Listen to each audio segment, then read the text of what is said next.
welcome to Wide Angle this week. Many say that the Me Too movement is a result of the fact that for simply decades, the system of judiciary due process or institutional mechanisms to deal with sexual harassment have failed women time and time again, whether it's entrenched patriarchy in systems, in women themselves as well. All these issues are now completely out in the open as far as India is concerned. A year after the movement really kicked off in the United States with the revelations about the Hollywood director Harvey Weinstein, we are seeing women, especially in the entertainment and media industries, come out day after day, literally every hour, and out people they say have abused them or harassed them in one way or the other. The center of all this, of course, the Minister of State for External Affairs, MJ Akbar, who has been named by at least 14 women of having harassed them. He has come out in his own defense and issued a statement saying this is politically motivated and filed a defamation case against one of the journalists. What does this all mean at a time when women are finally gathering the nerve to speak out in the country? We now have with us Nishtha Satyam, who is the Deputy Director of UN Women in India, joining us, and Nilanjana Roy, a writer and an author, on the show this week. Thank you both very much for being with us. Nilanjana, I want to bring you in first. We waited to actually record this show to see what would happen when MJ Akbar lands in India and faces these charges. We've seen the result of that wait. He's taken them on head on and he's challenged one of the people who named him with a defamation suit. What are your reactions to this? Incredible disappointment. I think the least we could have expected was for, in this situation, a senior minister accused of fairly serious assaults, serious instances of harassment over a long period of years. I would have expected him to at least step back until an investigation was completed.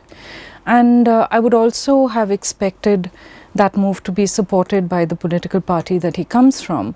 So it's been very disappointing because it simultaneously politicizes something that is not actually political. This is about overstepping boundaries and misusing your powers and going into the territory of abuse as somebody who's a very powerful man. And it's also about how powerful men behave when they are accused. Instead of submitting himself to an investigation, which frankly would have been the decent thing to do, you cannot just suppress the voices of 14 women. And I think a lot of the anger that we are seeing now on and off Twitter is about that feeling that men don't get it. They don't get it that women are speaking up, that they want justice, not necessarily even legal justice, but they want an acknowledgement of crimes committed. And to silence women in that sense is not appropriate. So you've raised a very important point, which is that women are saying that they want justice. This idea of coming out and speaking is about saying that we're not going to sit quiet anymore, whether it happened this month, this year, last year, 10 years ago, 20 years ago, doesn't really matter. Now, Nishtha, placed against what we're seeing going on globally as far as these conversations are concerned, I mean, UN Women deals with issues of empowerment and, challenging patriarchy at the very grassroots in many of these countries at a policy level. When a minister like this, who has these charges against him, essentially just ignores them or dismisses these charges, when a government which is seen globally as trying to take strides on issues of rights, gender rights, stays silent, what is the message you think is going out to the world? Well, I mean, honestly, I want to steer away only from talking about MJ Akbar, because this is not just a political, unfortunately when you bring in a political representative, it politicizes whether we want it or not. But the truth is, like Nilanjana said, it is disappointing to see a reaction from someone high in power even before addressing the case in any sort of way or even addressing the complaint.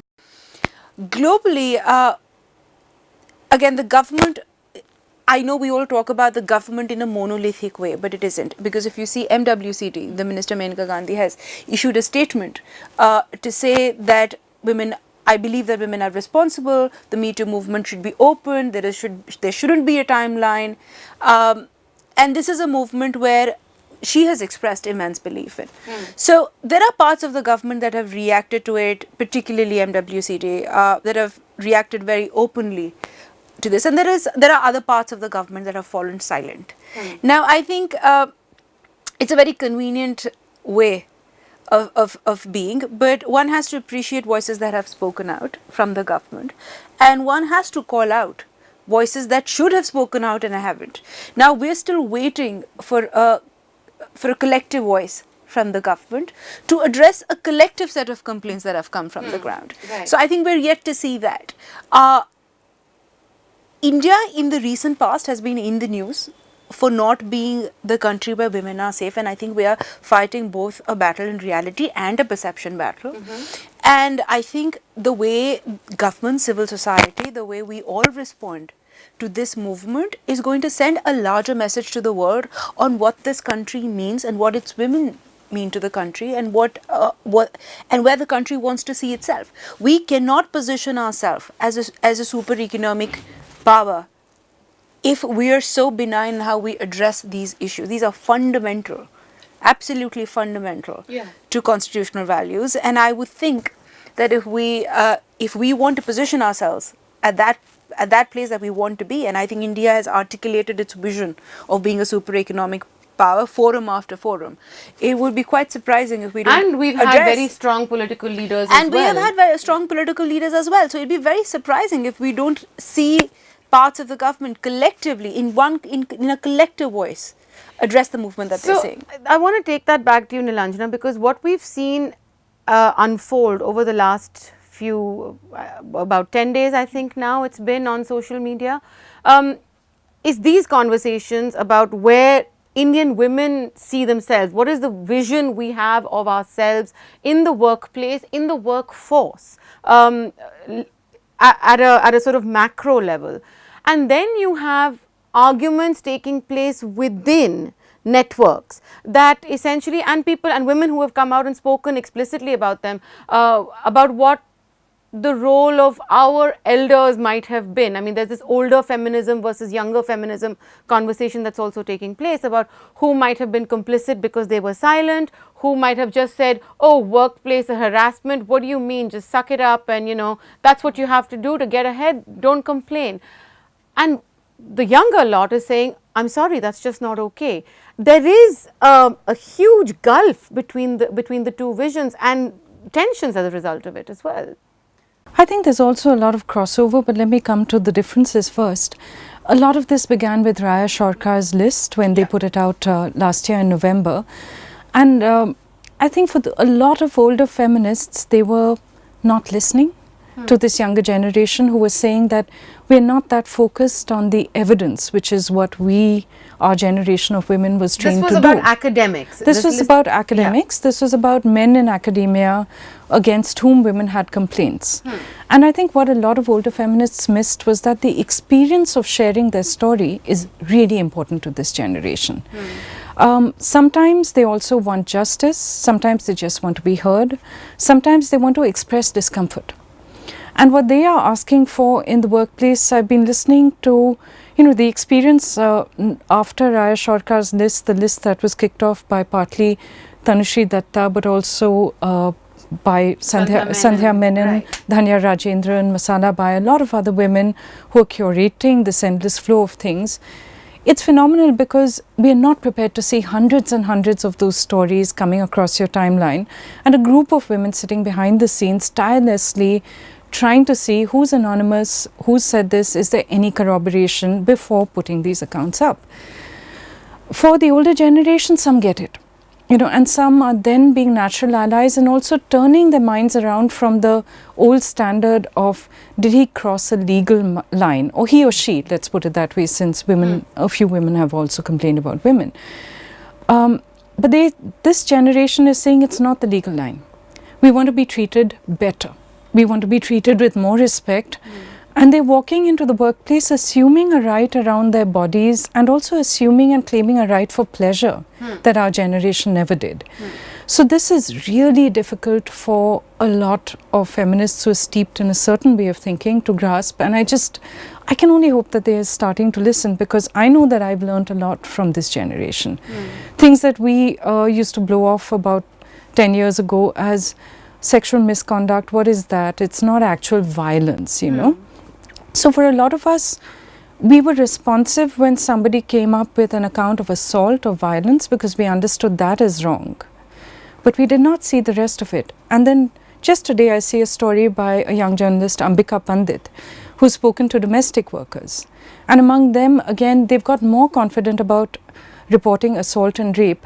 But they are also, as a group, only beginning to come to terms with the idea that sexual harassment itself is wrong. That you have a right not just to be safe in your workplace or home or bedroom or parties, you know, but you have a right to be respected. You have a right. And I think that's an interesting distinction, because I know that even my generation of women journalists sort of made those compromises in our head, where we said, all right, you know, we went in, he said something that was a bit sleazy, made me a little uncomfortable, but you know what, nothing happened, and let's just move on. But the fact is, I had to go back to that person for another story on another day, and so that interaction continued. And this is an interesting thing, Nishtha, because she made the point about domestic workers as well. One of the charges that's been made about the Me Too movement, and I think it's happening here, it's also happened globally, that this is the domain of a few sort of liberal, intellectual, elite. It's really not about the grassroots, and it's alien, you know. Well, I want to come back to the question that you'd asked, Nilarjana, because I think it's important to talk to that. I have great respect for what older feminists and the fight that they fought, because we stand on their shoulders. That's and I think we absolutely and I think many of them acknowledge that as many well. of us acknowledge that. Well, the truth is that they were fighting also very fundamental battles, because a lot of the battles that we see today were not won at that point in time. They were fighting very basic issues like dowry, related violence, domestic the right violence. to work. One second, I'm getting there. The very right to work in a safe, inclusive space wasn't seen fundamental a couple of years back. Right. I'm not saying it's a new age philosophy, but it's something that wasn't seen so core. Like, for example, a very comparable example here is corruption. Corruption at one point of time wasn't a vote bank issue, and then it became a vote bank issue because people evolve, our understanding of politics has evolved, our understanding of what our right is in relation to a constitution has evolved. So I absolutely think that we have to appreciate the battles that have been won in the past that has enabled us to talk to the issue right now. What is also more important is, particularly given the nature of the issue, we also must understand that social media didn't exist. Yeah, absolutely. Social media didn't exist. So it's and the reason women there was no platform for women to come together and speak. For women to come together and to then report something that happened 15 years back. Because if that platform doesn't exist, you tend to use the legal angle, because what else will you use? You have to filter what you bring up by some sort of framework that exists to enable that story, that narrative to come out. So we must be all glad and thankful to social media. Yeah. The fact that it has given a platform to collectively talk about things in one voice. Yeah. And I think that's the big change. So to me, it's not so much about older feminists versus feminists now, or how feminism has evolved, but it is truly about how the nature of struggle has widened, our understanding of constitutional rights has widened, and also platforms, the very access to technology has widened. Now, the fact that the platform rests on access to social media, it does to a large extent. Right. Legally, of course, there are provisions which is accessible to everybody, but I mean, when you still talk about a workforce or a workplace, 93% of our workforce is in the informal sector, which is not organized, where women still don't have access to formal contracts. I don't think it would be an overstatement to say that this is not a struggle of few, but it is at a level where women who have access to social media can talk about it. It is and not therefore it will filter down to and therefore one expects that in the rightful way it will trickle down to the rest of the country. Has it already? No. Will it? I hope so. I hope so. Do we all have a role in enabling that to trickle down to the grassroots? Absolutely. But the one point that I do want to make is, because this is not about the grassroots, or this is not from the grassroots, does not make this any less serious. All of us have an equal right. I mean, I think we have this tendency to say, oh, this is not the grassroots, this is a struggle of the few or of the elite. Even if it is, it isn't. But even if it is, so what? Right. So what? I mean, I want to pick up that point actually, Yeah. and say just three things very briefly. One, Nilanjana, before you do Yeah. that, let me, if I can just ask a follow-up Sure. question to this, because it pertains to the use of social media as the platform for this kind of outpouring as well. We've established that it didn't exist. So maybe if it had existed 10 years ago, it might have been used differently 10 years ago. This has given us that space. We are saying that it's not only about what the law can deliver in terms of justice, it's some sort of moral justice, accountability, acknowledgement of the crime. In the middle of all this, and while you're taking on the question of social media, because one thing that comes pat back is, oh, it's so easy to tarnish anybody's reputation on social media. So just because it's out there on social media doesn't make it true. How do you like weigh the two together? These two things, I'm just going to talk about the way in which women have been using social media here. One is that right from the start, I was really impressed by how women who were speaking up first were aware. They said, we're leaving out Dalit Bahujan women because they're not as present on Twitter or WhatsApp or Facebook. And we have to find ways to pull them in. I know that they've been reaching out to networks of rural women journalists as well, In fact, Khabar Lahariya wrote an open letter. Yes, right, yeah. yes. And I think by shining a light on everyone's experiences more or less equally, they flatten the entire process of reporting to a hierarchy above you about somebody who has been abusive or harassing. There's always that layer of you're going up the ladder. And out here, it's a flat land. So you have accusations ranging in seriousness from absolute violence or absolute harm at one end of the spectrum to people saying your behavior was bad or your etiquette was bad or what you did was actually really sleazy even though it's not harassment, right? Yeah. So you're seeing all of that. That visibility is there. I also think that it's shining a light on the behavior of men and allowing us to see their patterns instead of shining it on the behavior of women.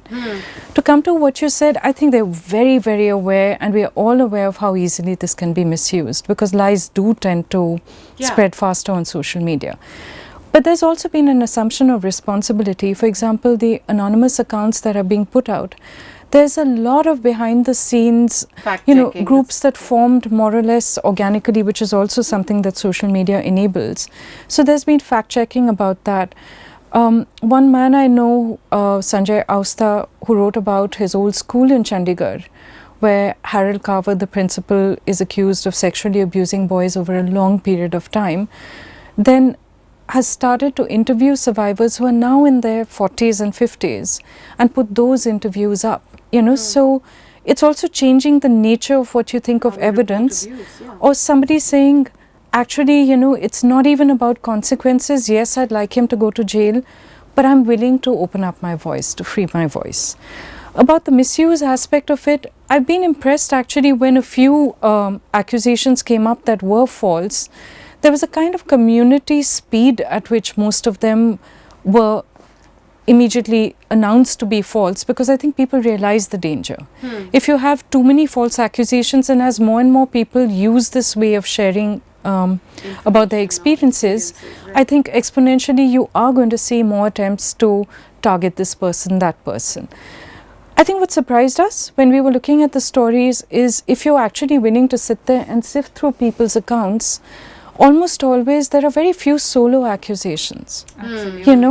So you start to see a pattern after a while. One is triangulation. Can you actually place the victim and the accused at the point at which they say that the story happened? That gives you one tiny layer of corroboration. The second thing that you're seeing is often a repeated pattern all through. So a man who's accused of harassing women by leaping on them when they're in a lift, and suddenly you have 9 people who don't know each other saying the same thing. So that pattern matching, it's not legal evidence, but it has the ring of truth to it. ultimately it makes it a little easier to weed out stories that are false. But I think as this movement grows, you're going to have to watch out for that. I think right now the people who are helping to move through stories are being very responsible, but anybody can post a story. Right. You know, so the only safeguard to that is to say, don't trust something that doesn't come to you from a corroborated source or from somebody you don't trust. You know, getting that message out is going to be hard. Is going to be hard. Nishna, you wanted to comment on I this? just, right? I did. One, I think we must bring some nuance in, because the thing that we keep hearing is, oh, it's become easier to speak. I don't think it's become easier to speak. I think it's become more enabling to speak. And there's a great deal of difference between both the words. Yeah. It is still tough to speak. That's right. It is very It tough. is to speak. extremely. And there are many people I know who are still not ready to come out with their stories. And I know many of them personally, and I can say this with a hand on my heart, that everybody who I have spoken to personally has gone through 1,000 considerations. People are placed in a context, in a community. There is no glory in being abused. Right. There is no glory in being known for being abused. And it is still tough to speak, period. There are 1,000 considerations people go through before actually coming out. Has it become more enabling to speak? Yes. That's the truth of all movements. That is the power of organizing. That's the power of collectivizing. And I think that's the beauty of the fact that people can come together. And so, yes, it's become enabling, but it's not become easier in any which way. But it sure was easy to harass. It really was. It really was. And I'm sure it might. And it isn't any longer. Yes, that will change. But you know, that's an interesting point that she said, that it's enabling, it's not easier. And we're hearing a lot of conversations take place around this movement, Nilanjana, and it's obvious, it's hard in fact to sort of miss the parallels between the debates in the United States over a Supreme Court judicial appointment with Brett Kavanaugh and MJ Akbar. I don't mean to bring it back to the political, but I'm talking about the response to the victim. So it's partisan, it was political in the United States. We saw that in, you know, the worst possible way. But everybody turned around and looked at the victim and said, we believe you. We believe something really bad happened to you. We just don't believe this person did it. Right? But there was at least that we believe you. I don't know if it's political correctness or what. But here we're seeing, when you discredit or you believe that the man is innocent, you immediately do the victim shaming. I mean, what we're seeing happen even with the people who've come out and named MJ Akbar is not that we believe something happened with you, maybe not by this person, but nothing happened, you're making this up. I'm just going to come to the fact that we have not evolved as far as we should. And victim shaming is the weapon that a lot of people reach for first, you know. As a way, it's a kind of intimidation if you want to look at it that way. In two cases where the victims did actually follow due process, which was in the victim who accused Tarun Tejpal and the victim who accused Mahmood Farooqi, I think I was appalled to see in our social circles, and you know, this is supposed to be educated, privileged people, but the amount of the attempt to besmirch both victims, to say things about them that were patently not true, you know, that happened.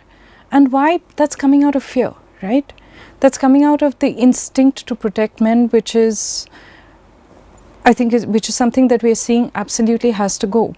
But I will also say that the last 10 days of watching Me Too unfold, and a lot of it is now happening offline, a lot of it is things that just break your heart, like somebody calling you from Aligarh whom you met on a story 5 years ago, saying, Didi, I don't want this testimony to go up, but I just have something to say. I want to share it because my heart will be lighter. If they are sharing, I just want to say it to someone, you know. And what you're seeing is also the strengthening solidarity among not just women, but others who are prepared to actually listen to women. So, you know, they're fighting a battle that generations of women, as you've said, have fought before them for different things. For the first level of people who start sharing about ambiguous situations, for example, they were at a party, they were also drinking, which was unheard of 10 years ago. We would not have shared about that, right? Or they were out in the field doing their job and they said that, yes, we sat down and had a chat with this guy, but we did not expect this to happen, you know. For them, I think it is difficult to come up with what the story was, but the moment they share their truth, they find that they're surrounded by 50 other people saying, we do believe you. This has also happened with us. And that business of being able to see each other that social media enables, I think that is becoming very powerful. Yeah, Nisha, you wanted to respond on this as well about, this idea of victim shaming. I mean, and I was using the US case, the Christine Blasey Ford and Brett Kavanaugh testimonies. It was partisan, it was deeply political, as I was just saying to Nilanjana as well. But there was a sense of, okay, this may have happened 36 years ago or whatever it is, but we believe you. Correct. So I just want to make a couple of very quick points. One, I think all harassment is political in nature because it's a leverage of power. It's a leverage of the knowledge of power.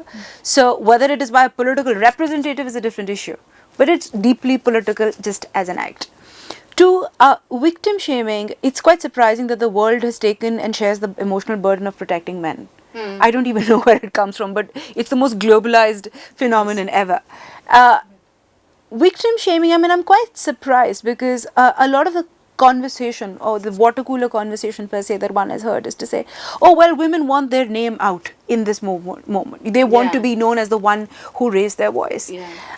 Let us give women the fundamental respect of being a responsible, rational human being. Nobody derives any pleasure from doing this. It's an extremely difficult situation to be in.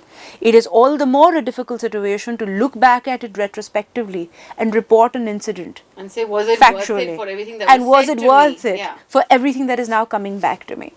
Victim shaming is the tool of the weak. It's the tool that the world has historically used to say, oh, here is a hyperactive, hyper-emotional person who doesn't particularly know what they're doing, and it's easy to do so, and therefore everybody's coming out.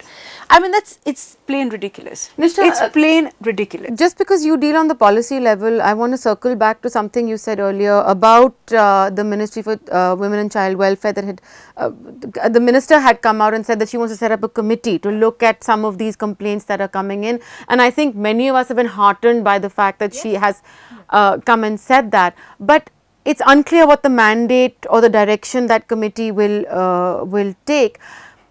But I think one of the constraints that many institutions, organizations are dealing with is this whole idea of complaints to the internal complaints committee. What we're seeing on social media is something that may have happened a long time ago, something that may have happened to somebody in another organization, something that may have happened before the employee was in a particular organization. So many sort of, the fine print of that, which is getting a little confused. How do organizations deal with this? I mean, if I go to an organization and say, this employee of yours did this to me 10 years ago, what does that organization do? Well, at a policy level, I think there are things to think through, Maya. I don't think we have the answers on this yet. And we are not, it would be wrong to say that, and I probably we're not fully updated on exactly how that committee is going to take shape. It is a slightly complex, it's a complex environment in terms of responsibility of the employer, the time frame. But I think what is very heartening is that the minister rather, has been very clear in saying that there shouldn't be a timeline to what is going to be entertained or what is going to be welcome. I think that's a very significant and I think that's statement. A significant statement by a minister, and that must be applauded. Well, how many of these complaints are going to seek legal justice? What percentage of these cases are going to take that shape where this can seek legal justice is yet to be seen.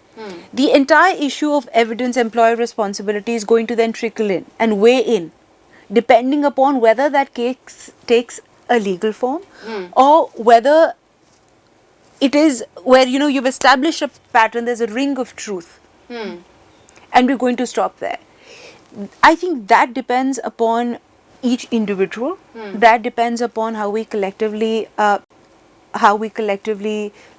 respond as a country, as a system to what we are seeing. But it largely depends upon the individual to say, am I seeking legal justice out of this?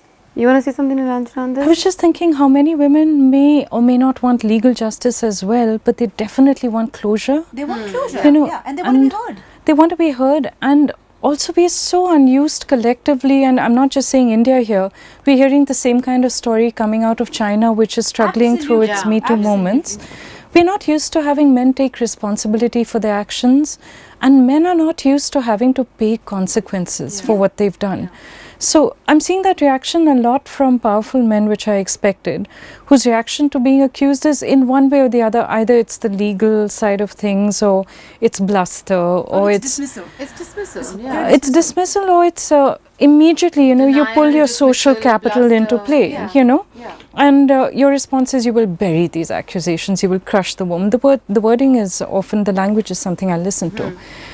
And you're looking at that and you're thinking, here is a man who has never had to face the consequences of his actions, or has seldom had to actually take responsibility for his own behavior and say, this chain of events has been caused by me.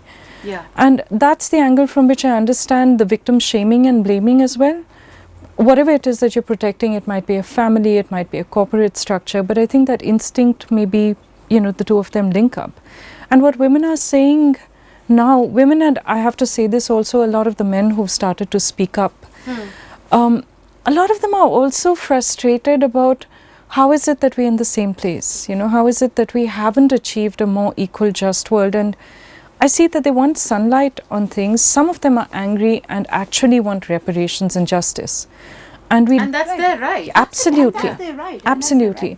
And I don't know how that's going to work, because how do you make up to somebody for having lost a job, or having fallen ill for 5 years from the harassment, or something of the sort? There's no financial compensation that can actually make up for that, or for the stress of it. But a lot of them also just want closure. They just want some acceptance that this happened to them. Well, some of them, yes. And I think, the issue is, one is to say how many of the cases actually are seeking legal justice. But the one thing that I see as a common thread, particularly most of the cases, almost none of them are solo cases. Most of them have a pattern. I think the anger, one part of it is, this was done to me. But the other big part of it is, was done again and again and again. And someone got away with it.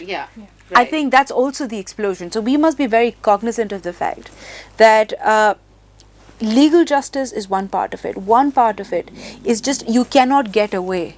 You cannot get away with that behavior again and again and again. Anymore. So it's in sort of my time as a young journalist, as a cub reporter even, it was called the Whisper Network, and the Whisper Network has kind of exploded onto social media and not become, it's no longer whispering. It's essentially going out there and saying, watch yourself, this man, this man, this man. And that's an interesting trend, and necessary, I think, as well. This conversation can go on for another half an hour, 40 minutes, but do you have any final comments, Nilanjana? Because I was just saying that we see movements going in cycles, and one wave stops but something else starts. And the creative anger that I've seen out here is really something. It's not just that people want to burn the old place to the ground, they want to do that, but they're also looking at ways of creating another way of relating. And that is something I find a lot of hope in, even if it takes us another 20 years. Right. Nilanjana and Nishtha, both of you, thank you very much for being on the show.